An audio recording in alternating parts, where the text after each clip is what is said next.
Journal entry purchase को और in depth में समझते हैं और इसके हर एक केस को देखते हैं कि परचेज़ के केस में हर एक केस में कैसे कैसे एंट्री पास होगा।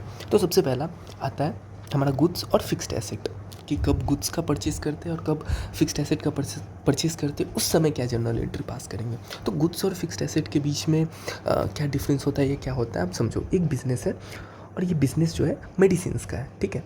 तो इस दुकान में जितने भी मेडिसिन्स होंगे और उनको जो भी परचेज़ करेंगे, हम मेडिसिन्स परचेज़ करेंगे दुकान में बेचने के लिए, फर्दर बेचने के लिए, तो उसको गुड्स बोल देते हैं।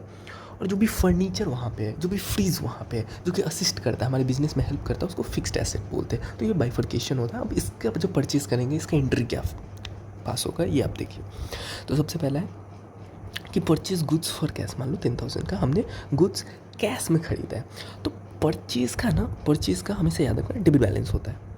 और रूल्स ऑफ डेबिट्स और क्रेडिट्स के थ्रू समझना है तो ये भी समझ लो कि एक्सपेंसेस की तरह होता है एक्सपेंसेस, और एक्सपेंसेस लॉसेस का क्या होता है बैलेंस, वो डेबिट बैलेंस होता है। तो जब भी बढ़ेगा तो क्या होगा, डेबिट हो जाएगा। तो परचेज़ को डेबिट कर देंगे because it is like an expense. तो परचेज़ हमारा क्या हो जाएगा, डेबिट हो जाएगा। Purchase is account debit for 10,000। अब हम परचेज़ कर रहे हैं किस चीज़ में, कैश में। तो कैश हमारा क्या होता है, एसेट होता है। और एसेट का क्या बैलेंस होता है, as per rules of debits and credits, debit. और जब भी कैश क्या हो रहा है, हम परचेज़ करें तो कैश मेरा कम हो रहा है ना, हमने कैश दे रहा है परचेज़ के लिए, तो हमारे यहाँ से तो कैश कम हो रहा है। तो जब भी ये कम होता है तो इसको क्या कर देते हैं, क्रेडिट कर देते हैं। तो इधर कैश को क्रेडिट कर देंगे 10,000, ये हमारा एंट्री हो जाएगा गुड्स के लिए। बट अगर हम फर्नीचर परचेज़ कर रहे हैं तो फर्नीचर तो गुड्स नहीं है ना, फर्नीचर तो हमारे बिजनेस के लिए गुड्स नहीं है। तो इसका क्या एंट्री होगा, तो जब भी आपका परचेज़ दिया गया हो गुड्स के अलावा जिसका भी, तो हम उसका नाम स्पेसिफाई कर देंगे। तो यहाँ पे क्या होगा, जब भी यहाँ फर्नीचर परचेज़ किया हमने कैश में, तो इधर फर्नीचर के नेम को स्पेसिफाई कर देंगे। फर्नीचर अकाउंट डेबिट टू क्या हो जाएगा, हमारा कैश कम हो रहा है, डेबिट बैलेंस होता है, एसेट का कम होगा तो क्रेडिट हो जाएगा, तो टू कैश। मान लो ये 50,000 का है, 50,000 रुपये, ये ऐसे एंट्री हो जाएगा। मतलब चेंजेस क्या आ रहा है, अगर गुड्स परचेज कर रहे हैं तो हम हमेशा वर्ड परचेजेज यूज़ करेंगे। याद रखना, जब भी गुड्स का परचेज करेंगे तो हम वर्ड यूज़ क्या करेंगे, परचेज, और परचेज हमेशा डेबिट करते हैं। बट अगर हम फर्नीचर परचेज़ कर रहे हैं अदर देन गुड्स, तो हम यहाँ पे नाम को स्पेसिफाई करेंगे। फर्नीचर परचेज़ किए, या फिर प्लांट एंड मशीनरी परचेज़ किए, या फिर फ्रिज परचेज़ किए, जो कि हमारे लिए फिक्स्ड एसेट है, तो उसको हम डेबिट करेंगे। तो गुड्स जब भी होगा तो हम परचेज़ के नेम से डेबिट कर देंगे, परचेज़ अकाउंट। और इधर जब भी फिक्स्ड एसेट हो, तो जैसे फर्नीचर, प्लांट, मशीनरी, तो उसके नेम को स्पेसिफाई कर देंगे। तो ये डिफरेंस हो जाता है इन दोनों में। चलिए अगला केस देखते हैं। फर्स्ट केस हमने देख लिया गुड्स और फिक्स्ड एसेट के बीच में। अब कैश और क्रेडिट का, कैश और क्रेडिट में क्या करता है, हम हो सकता है गुड्स कैश में भी खरीदे हो, एट दैट टाइम पेमेंट कर दियो, या फिर क्रेडिट मतलब उधार में भी। तो जब भी हम क्रेडिट में खरीदते हैं मतलब हम अपने बिजनेस सप्लायर या वेंडर से हमने खरीदा अपने बिजनेस में कुछ, तो इसको क्या बोलते हैं, इसको क्रेडिटर्स बोलते हैं। तो हो सकता है पेमेंट कुछ समय बाद करें, तो उस समय तक जब तक पेमेंट ना किए वो हमारा क्रेडिटर्स हो जाता है, और ये जो परचेज हो जाता है क्रेडिट परचेज हो जाता है। ओके, अब इसका एंट्री कैसे पास होगा, तो पहला इधर एंट्री है परचेज ट्रांजेक्शन, क्या दिया हुआ, परचेज गुड्स फॉर कैश। हमने गुड्स परचेज किया कैश, मान लो वही 10,000 का। तो परचेज का क्या होता है, हमेशा याद रखना, परचेज डेबिट होता है, इसका डेबिट बैलेंस होता है। और as per rules of debits और क्रेडिट समझना है तो एसेट का एक्सपेंसेस का डेबिट बैलेंस होता है, क्योंकि कुछ परचेज इज लाइक है ना एक्सपेंस। और जब भी ये हो रहा है तो इसको डेबिट कर देंगे। तो purchase account debit 10,000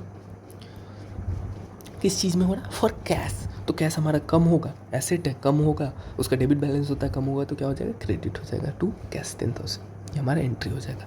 but in the case of credit transaction, उधार का ट्रांजेक्शन, इधर क्या होगा, ये इसको पहचानेंगे कब, तो जब भी नेम स्पेसिफाई किया गया हो कि गुड्स हमने परचेज किया फ्रॉम कमलेश, गुड्स हमने परचेज़ किया कमलेश से, तो जब भी नेम स्पेसिफाई करेगा तो हमको वो समझ लेना वो क्रेडिट ट्रांजेक्शन मतलब उधार का ट्रांजेक्शन, हमने कमलेश को अभी तक पेमेंट नहीं किया है। तो इसका क्या एंट्री पास करेंगे, तो बहुत हमने गुड्स, यहाँ पे भी गुड्स का बात करें, गुड्स, तो हम क्या करेंगे, परचेज़ को क्या कर देंगे, डेबिट कर देंगे, परचेज़ अकाउंट डेबिट। मान लो 5,000 का 5,000 टू, यहाँ पे यूजुअली हम क्या करते हैं, कैश या बैंक से परचेज करते हैं। बट जब भी नाम स्पेसिफाई किया गया हो, मतलब उधार में ट्रांजेक्शन हुआ, तो यहाँ पे उसके नेम को स्पेसिफाई कर देंगे, कमलेश 5,000। तो purchase account debit to Kamlesh account 5000। ये एंट्री किस तरीके से पास हो जाएगा क्रेडिट के केस में, मतलब कैश के केस में हम कैश या बैंक लिख देते हैं, क्रेडिट कर देते हैं, और जब भी उधार का होगा तो उसके नेम को स्पेसिफाई करेंगे जिससे भी हम परचेज कर रहे हैं। ठीक है, अब देखते हैं इसी में अब क्या बोला है कि परचेज गुड्स फ्रॉम सोहन, तो इसका क्या एंट्री होगा आप बताओ। तो यहाँ पे क्या होगा, परचेज हमारा डेबिट हो जाएगा, मान लो 15,000 का है, 15,000, और यहाँ पे क्या हो जाएगा, सोहन, सोहन क्या कर देंगे, क्रेडिट कर देंगे, बिकॉज ये उधार का ट्रांजेक्शन है, सोहन का नाम को स्पेसिफाई कर देंगे यहाँ पे क्रेडिट में। ठीक है, लेकिन अब एक केस समझो, यहाँ पे बोल रहा है purchase goods from Sohan for cash. अब ये उधार का ट्रांजेक्शन है या फिर कैश का ट्रांजेक्शन, ये आप कैसे पहचानोगे। तो याद रखना, जब भी किसी ट्रांजेक्शन में किसी पर्सन का नाम स्पेसिफाई किया गया हो तो उधार हम समझते हैं, बट उसके साथ अगर कैश बोल रहे हैं कि कैश में, तो हम प्रेफरेंस कैश को देंगे न कि नेम को। मतलब जब भी नेम और कैश दोनों एक ट्रांजेक्शन में स्पेसिफाई कर दिया गया हो तो हम प्रेफरेंस किसको देंगे, कैश को देंगे, नेम को भूल जाएंगे कि नाम भी कुछ है, तो हम इसको एज एन कैश ट्रांजेक्शन समझेंगे, कैश में परचेज समझेंगे। तो इसका क्या एंट्री हो जाएगा, purchase account debit, as purchase debit होता है, परचेज का डेबिट बैलेंस होता है, टू कैश, न कि यहाँ पे हम टू सोहन नहीं करेंगे, हम कैश को करेंगे क्योंकि हम कैश को प्रेफरेंस देंगे।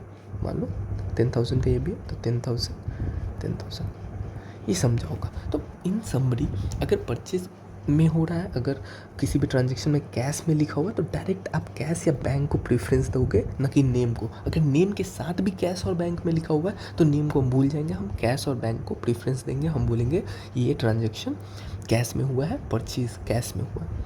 समझे, ये कैश और क्रेडिट, कैश और उधार का जो भी ट्रांजेक्शन था वो इधर कवर हुआ।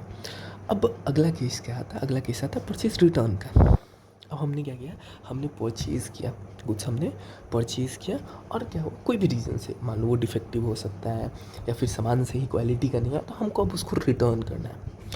तो इसका क्या एंट्री होगा, तो जब भी हम परचेज़ करते हैं तो उसका होता है परचेज़ टू कैश, या उधार में किए तो परचेज़ टू नेम स्पेसिफाई कर देंगे, purchase to Ram, purchase to Sam. लेकिन रिटर्न करेंगे तो क्या होगा, उसका एंट्री समझिए। तो यहाँ पे बोल रहे हैं goods return to Sohan for cash. अब यहाँ पे गुड्स हम रिटर्न कर रहे हैं, हमने ख़रीदा था तो रिटर्न कर रहे हैं, तो परचेज़ को हम क्या करते हैं, डेबिट करते हैं। लेकिन जब हम परचेज़ रिटर्न को करेंगे तो क्या करेंगे, उसको उल्टा कर देंगे, तो उसको परचेज़ को उल्टा कर देंगे, डेबिट की जगह क्रेडिट, नेम क्या लिख देंगे, परचेज रिटर्न अकाउंट। और डेबिट क्या कर देंगे, डेबिट क्या कर देंगे, डेबिट यहाँ पे कर देंगे हम कैश को। अब वापस कैश को क्यों किया, सोहन को क्यों नहीं कर रहे, क्योंकि जब भी किसी ट्रांजेक्शन में नेम के साथ कैश स्पेसिफाई हो, बैंक स्पेसिफाई हो, तो हम प्रेफरेंस हमेशा कैश को देंगे। तो cash account debit to purchase return, मान लो 5,000 का था तो 5,000। अब रूल्स ऑफ डेबिट्स और क्रेडिट्स के हिसाब से सोचना है तो आप देख लो कि परचेज़ का क्या होता है, परचेज़ हमारा एक्सपेंस होता है और एक्सपेंस का डेबिट बैलेंस होता है। लेकिन यहाँ पे क्या हो रहा है, हम रिटर्न कर रहे हैं तो हमारा क्या परचेज़ कम हो रहा है, तो जब बढ़ता है तो डेबिट होगा, कम होगा तो क्रेडिट कर देंगे, और नेम क्या लिख देंगे, परचेज़ रिटर्न। हम परचेज़ रिटर्न करें तो उसको क्रेडिट कर देंगे और ऊपर में डेबिट क्या कर देंगे, कैश। अब समझो कैश क्या होता है, कैश हमारा एसेट होता है, एसेट का कौन सा बैलेंस होता है, डेबिट बैलेंस होता है, बढ़ता है तो डेबिट करते, कम होता है तो क्रेडिट करते। अब जब हमने परचेज़ किया था तो हमारे यहाँ से पैसा गया था, कम हुआ था, बट हम परचेज़ रिटर्न करेंगे तो हमको वापस पैसा मिल जाएगा, तो हमारा जब पैसा मिल जाएगा तो बढ़ेगा, और बढ़ेगा तो हम क्या कर देंगे, क्रेडिट कर देंगे।